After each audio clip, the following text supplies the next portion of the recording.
नमस्कार मंडळी, कशा आहात? मजेत ना? मजेतच राहा. आज आईच्या हाताची चव कधीच विसरता येत नाही. आठवण आली की असं काहीतरी बनवावंच लागतं.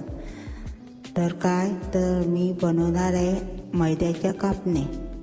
कोणी गव्हाचे पण बनवतात, कोणी मैद्याचे पण बनवतात. आज मी बनवणार आहे मैद्याच्या कापण्या. गुळापासून बनवणार आहे. चला नक्कीच बघूया.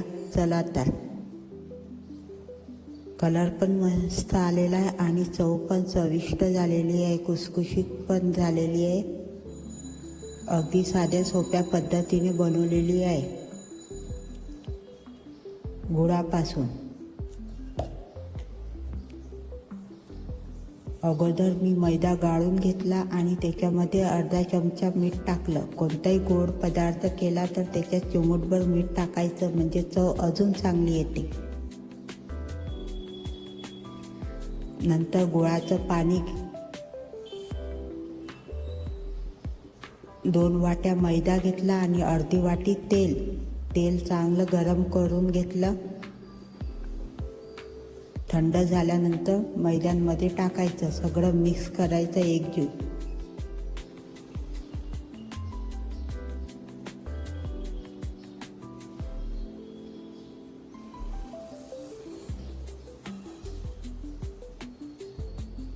आपण आता याला हाताने चांगलं मिक्स करूया.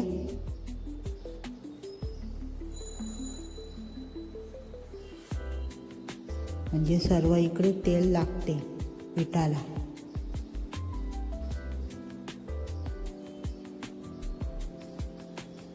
आता याच्यामध्ये मी गुळाचं पाणी टाकते.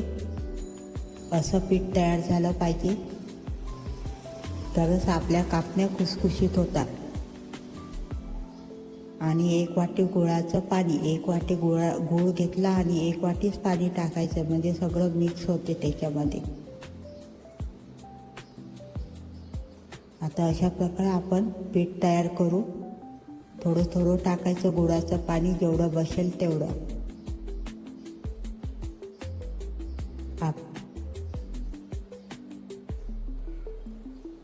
अशा प्रकारे पीठ मळून घेतलं. याला आता 5 मिनिटं बाजूने ठेवूया.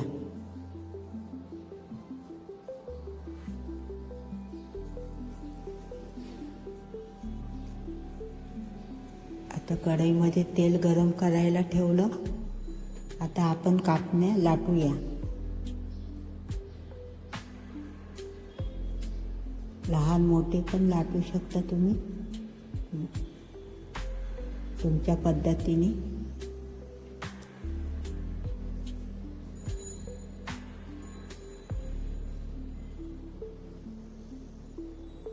थोडं पीठ लावायचं.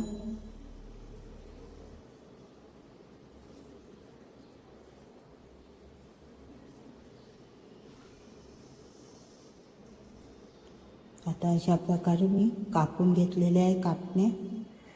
त्रिकोण, चौकोन कसे पण कापायचे, जसा आकार पाहिजे तसा.